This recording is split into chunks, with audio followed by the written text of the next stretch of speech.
स्वागत है आपका। आपके साथ मैं हूं ज्योत्सना पाटनी। इस वक्त की एक बड़ी खबर आपको बता दें, कानपुर के डॉन विकास दुबे की भागम भाग अब भी लगातार जारी है।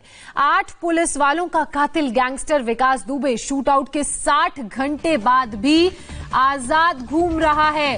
और विकास दुबे के खास अगर हम बात करें अग्निहोत्री की, तो उसने भी एक बड़ा खुलासा किया है। विकास ने अपनी गैंग के साथ पुलिस पर फायरिंग की थी। विकास ने फोन कर बदमाशों को घर पर बुलाया था, ये बड़ी बात पता चली है। वहीं आज पुलिस ने डॉन के राइट हैंड यानी कि दयाशंकर अग्निहोत्री को एनकाउंटर में गिरफ्तार किया है। दयाशंकर ने कैमरे पर बहुत बड़ा खुलासा किया है। दयाशंकर ने बताया कि पुलिस की दबिश से पहले विकास दुबे के घर थाने से फोन गया था। पुलिस के एक्शन की पहले से ही इसका मतलब विकास दुबे को पूरी जानकारी दे दी गई थी। यानी कि जो खबरें थी कि गैंगस्टर विकास दुबे के गैंग में पुलिस का एक खबरी है, वो अब कंफर्म हो गई है। साथ ही उसने बताया कि उस खूनी रात विकास दुबे ने पुलिस वालों पर अंधाधुंध फायरिंग की थी। उसके घर पर हाईटेक हथियारों का जखीरा था। सुनिए कानपुर शूटआउट की उस खूनी रात की पहली गवाही, पहली आंखों देखी गवाही। क्या हुआ था रात में? विकास दुबे चलाएंगे साथ में थे? नहीं, हम तो उसको चला ही नहीं पाते। नहीं चला पाते थे उस दिन? हम तो वहीं रहते खाना बनाते। क्या हुआ था? उसके पास अब एक बंदूक है, बस वही मारवाड़ी, बाकी सब फर्जी है सलाह। नहीं तो इसमें पुलिस वालों कैसे मार दिया थे? अरे तो निरे आदमी रहा, निरे सलाह रहा है। वो कितने लोग थे? 25-30 आदमी। क्या जानकारी कैसे लोग पता चल गया इसके बारे में? उसने बुलाया फोन करके। किसने फोन करके बुलाया? विकास बोला। और कौन से प्रमुख लोग थे? और प्रमुख कभी हम तो घर के अंदर लाते, हमको तो हमको देखता नहीं। ये बताइए है कितने थे? असल है जितने पता नहीं, हम तो घर के अंदर लाते हैं। तो घर के अंदर कितने असला थे? घर के अंदर कुछ नहीं था, तो सब खत्म हो गए थे। समझे कि वही लेके निकला। एक कौन सी थी? वो बंदूक की तुम्हारे नाम थी? तुम्हारी बंदूक से गोली चलाई थी? हाँ। और कौन कौन से लोगों को आमतौर पर बुलाता था वो? घर में एक ही बंदूक। कौन कौन से लोगों को बुलाता था आमतौर पर? नहीं, वो बाहर बुलाता था। गांव के बारे में बगिया है, हाँ, उसके खेत में वहीं बुलाता था। घर में किसी घर में सिर्फ गांव वाले आते जाते थे, जो फैसला वाले जो जिला पंचायत। कितने बदमाश हैं उसके बाद? जो तो हम नहीं बता सकते। फोन करके बुलाया था उसने? हाँ। तो उस पर जानकारी कैसे हुई पुलिस आने वाले उसके पास? उसके पास फोन आया था। किसका? किसी का आया, उठा। तो दयाशंकर अग्निहोत्री को आप सुन रहे थे, जिसे विकास दुबे का राइट हैंड भी माना जाता है। और उसने साफ तौर पर बताया कि विकास दुबे के पास ये जानकारी पहले से थी कि पुलिस घर पर आ रही है। थाने से ही किसी ने फोन किया था और उसने लोगों की भीड़ भी अपने घर पर जमा कर ली थी और उसके पास हाईटेक हथियार भी थे। विकास दुबे को पकड़ने के लिए 40 थानों की फोर्स लगाई गई है। अब तक विकास के 19 साथियों की पहचान कर ली गई है। चौबेपुर थाने के हर पुलिस वाले की करीबी से जांच हो रही है, जिसमें एसओ विनय तिवारी की भूमिका संदिग्ध पाते हुए उन्हें सस्पेंड कर दिया गया है। और किसी भी वक्त विकास दुबे से जुड़ी बड़ी खबर आ सकती है। आज हमने विकास दुबे को लेकर पूरी एक रिपोर्ट तैयार की है, जिसमें हमने कई थ्योरीज पर इन्वेस्टिगेशन की है, जिसको देखने के बाद आपको पता चलेगा कि विकास दुबे को लेकर इतना गुस्सा क्यों है।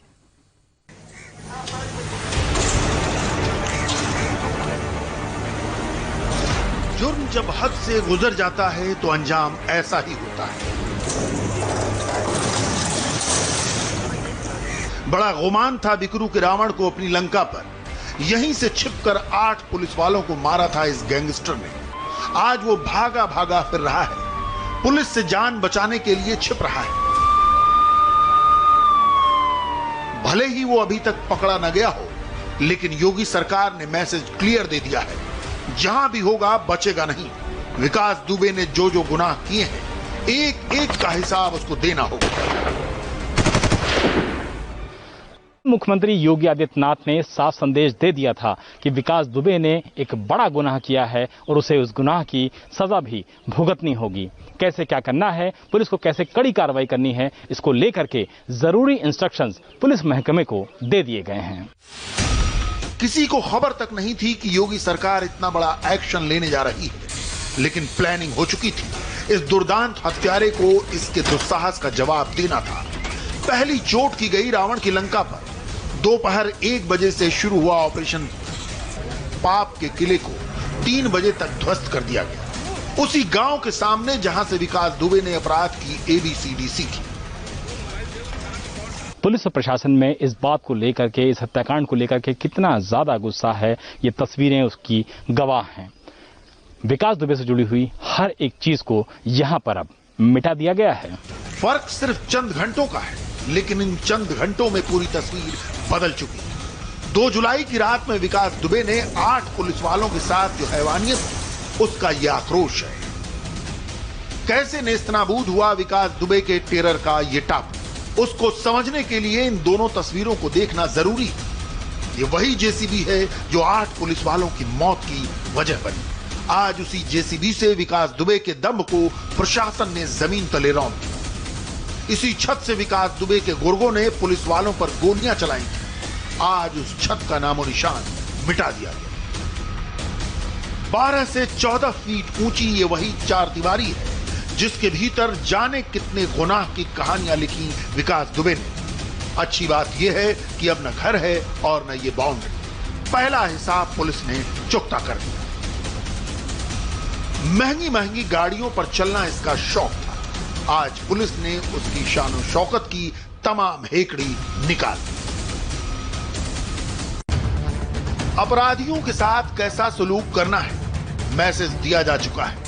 लेकिन अब भी सबसे बड़ा सवाल यही है कि पुलिस के हाथ खाली क्यों है? क्यों नहीं पकड़ा गया 8 पुलिस वालों का हत्यारा?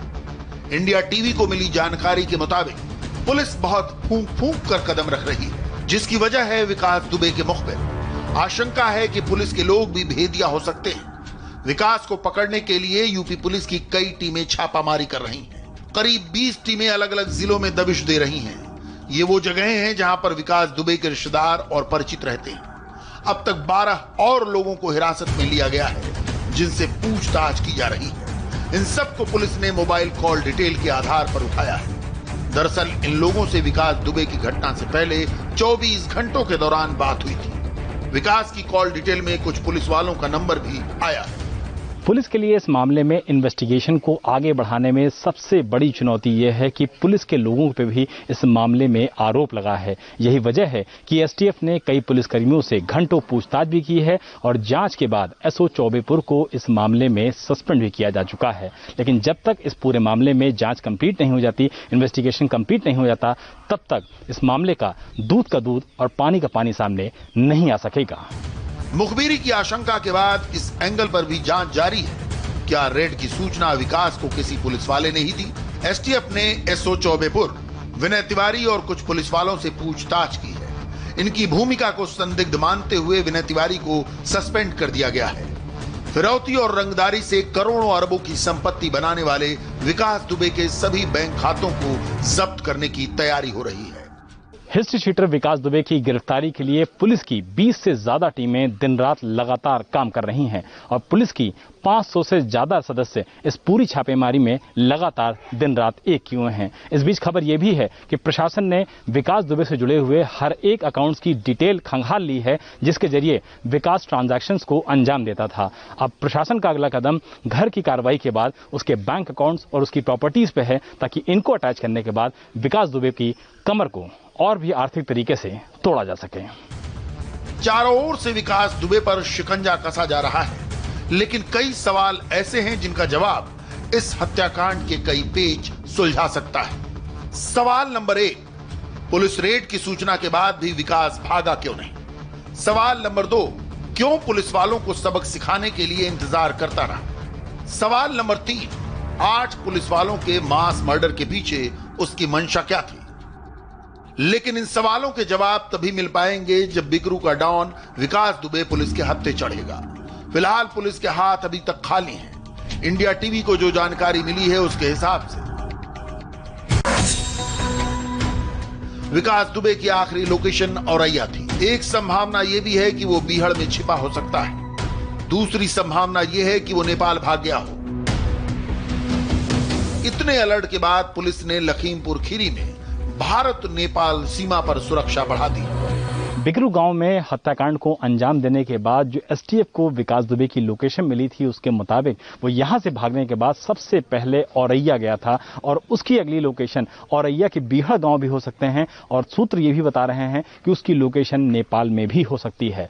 पुलिस उसको पकड़ने के लिए दिन रात एक किए है, क्योंकि पुलिस के सामने सबसे बड़ी चुनौती विकास दुबे की गिरफ्तारी है और अगर अभी ये गिरफ्तारी जल्द नहीं होती है तो ये योगी सरकार के लिए एक बड़ा चैलेंज होगी, जो कि सूबे में कानून व्यवस्था को दुरुस्त रखने का बड़ा दावा करती है। विकास दुबे जैसे वायरस सोसाइटी और सिस्टम के लिए कितने खतरनाक हैं और इनका अंत क्यों जरूरी है, इसको समझने के लिए इस विश्लेषण को देखना होगा। शिवली का डॉन, बिकरू का विकास, पंडित जी जैसे जैसे अपराध का धंधा बढ़ता गया, इसके नाम बदलते पश्चिमी उत्तर प्रदेश में रंगदारी, सुपारी किलिंग, कॉन्ट्रैक्ट मर्डर का सबसे खतरनाक कारोबारी बन चुका था विकास दुबे। 8 पुलिस वालों की निर्मम हत्या के बाद इसे पश्चिम का श्री प्रकाश शुक्ला कहा जाने लगा। इस हत्यारे की तुलना पूर्वी उत्तर प्रदेश के माफिया डॉन श्री प्रकाश शुक्ला से क्यों की जा रही है? उसकी वजह है दोनों की एक जैसी क्राइम हिस्ट्री। श्री प्रकाश शुक्ला 1993 20 साल की उम्र में पहला कत्ल, बहन को छेड़ने वाले को मार डाला। विकास दुबे 90 के दशक में पहला कत्ल, उम्र थी महज 17 साल, ननिहाल गंगवापुर में पहला कत्ल किया। श्री प्रकाश शुक्ला फिरौती के लिए किडनैपिंग, ड्रग्स और लॉटरी की तिकड़म से लेकर सुपारी किलिंग तक में हाथ डाल दिया। एक अनुमान के मुताबिक अपने हाथों से उसने करीब 20 लोगों की जान ली। विकास दुबे श्री प्रकाश की तर्ज पर रंगदारी, फिरौती, कॉन्ट्रैक्ट किलिंग की सुपारी लेनी शुरू की। श्री प्रकाश शुक्ला पहला बड़ा पॉलिटिकल मर्डर किया महाराजगंज के लक्ष्मीपुर से विधायक रहे वीरेन शाही का। 1997 की शुरुआत में श्री प्रकाश ने लखनऊ शहर में वीरेन शाही को दिन दहाड़े गोलियों से भून दिया। विकास दुबे 2001 में शिवली थाने में घुसकर तत्कालीन श्रम संविदा बोर्ड के चेयरमैन, राज्य मंत्री का दर्जा प्राप्त बीजेपी नेता संतोष शुक्ला की हत्या कर दी। हत्या पुलिस थाने में की गई, लेकिन विकास दुबे की दहशत की वजह से किसी पुलिस वाले ने गवाही नहीं दी। बाद में वो इस केस से बरी हो गए। श्री प्रकाश शुक्ला बिहार सरकार में बाहुबली मंत्री थे बृजबिहारी प्रसाद। यूपी से झारखंड तक उनका सिक्का चलता था। श्री प्रकाश शुक्ला ने पटना में उन्हें गोलियों से भून डाला। विकास दुबे सन 2000 में कानपुर के शिवली थाना क्षेत्र के ताराचंद इंटर कॉलेज के सहायक प्रबंधक सिद्धेश्वर पांडे की हत्या के मामले में विकास दुबे को नामजद किया गया था।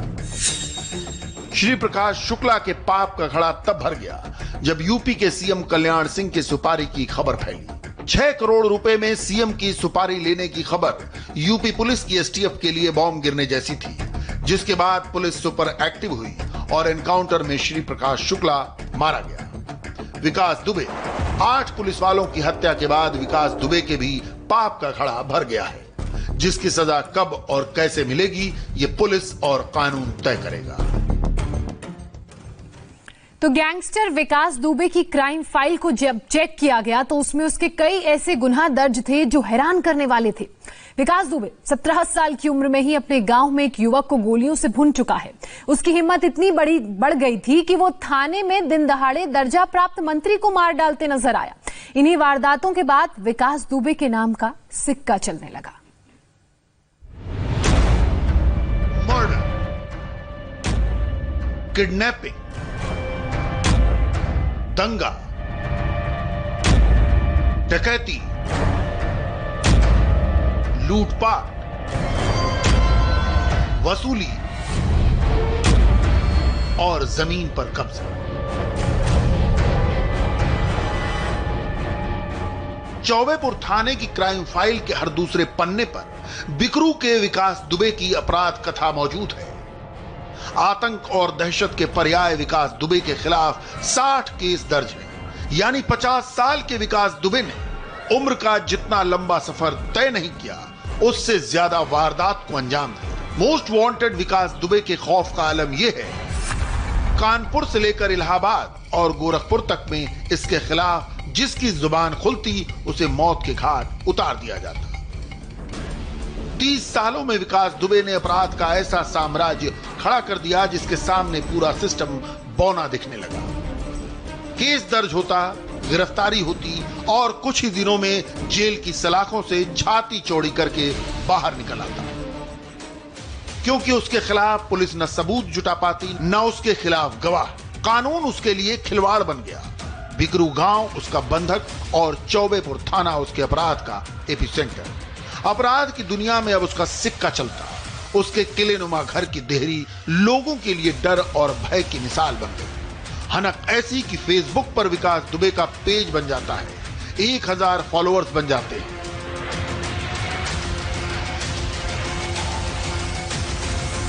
विकास दुबे के आपराधिक इतिहास की शुरुआत होती है 90 के दशक से। 1990 बिकरू गांव में एक हत्या होती है। विकास दुबे का उसमें नाम आता है। थाने में मामला दर्ज होता है, लेकिन बाद में रिपोर्ट वापस ले ली जाती है। यहीं से विकास दुबे के गैंगस्टर बनने की कहानी शुरू होती है। इलाके में उसकी धौंस शुरू होती है। कानपुर के इस छोटे से गांव बिकरू का एक 17 साल का नौजवान विकास दुबे, जिसे शुरुआत में तो कोई जानता भी नहीं था, लेकिन 17 साल की छोटी उम्र में विकास दुबे ने गांव के ही एक शख्स की गोली मार के हत्या कर दी। इस हत्याकांड के बाद विकास दुबे लगातार क्राइम की दुनिया में आगे बढ़ता गया और एक वक्त ऐसा आ गया जब विकास दुबे ने अपने बाहुबल के दम पर अपनी लड़कों की एक बड़ी बुलेट टीम तैयार कर ली। आलम यह था कि जिस भी राजनीतिक दल को विकास दुबे की जरूरत पड़ती थी, विकास दुबे उनकी जरूरत पूरी करता था और बदले में वो उनसे संरक्षण प्राप्त करता था। लेकिन जिस तरीके से विकास दुबे ने 17 साल की उम्र में क्राइम करने की शुरुआत की, जो साबित करता है कि किस तरीके से उसने खौफनाक तरीके से न सिर्फ इन घटनाओं को अंजाम दिया, बल्कि पूरे मास्टरमाइंड तरीके से न सिर्फ अपने गैंग को बनाया, बल्कि उसे आसपास के इलाकों में इतना खौफ पैदा कर दिया कि लोग उसे वसूली तक देने लगे थे। और विकास दुबे और उसके गैंग का बोलबाला न सिर्फ कानपुर बल्कि आसपास के जिलों में भी सर चढ़ के बोलने लगा था। ठीक 10 साल बाद साल 2000 में ताराचंद्र इंटर कॉलेज की जमीन कब्जाने के लिए उसके प्रिंसिपल सिद्धेश्वर पांडे की विकास दुबे हत्या कर देता है। उम्र कैद होती है, लेकिन जमानत पर बाहर आ जाता है। विकास दुबे का अपराध का कारोबार चल निकलता है। उसकी मनमर्जी के सामने सिस्टम की एक नहीं चलती। साल 2000 में ही विकास दुबे पर राम बाबू यादव की हत्या की साजिश जेल में रचने का आरोप लगा, लेकिन पुलिस रिकॉर्ड में विकास अब तक सिर्फ एक मर्डरर के तौर पर ही काउंट किया जाता है। विकास दुबे के असली गुंडाराज की शुरुआत होती है साल 2001। साल 2001 में शिवली थाने के अंदर घुसकर विकास दुबे ने श्रम संविदा बोर्ड के चेयरमैन रहे और राज्य मंत्री का दर्जा प्राप्त बीजेपी नेता संतोष शुक्ल की गोली मारकर हत्या कर दी। तो ये था विकास दुबे का कच्चा चिट्ठा। वहीं औरैया में एक कार मिली है। क्या उसी कार से विकास दुबे भागा था? बताएंगे आपको पूरी खबर एक छोटे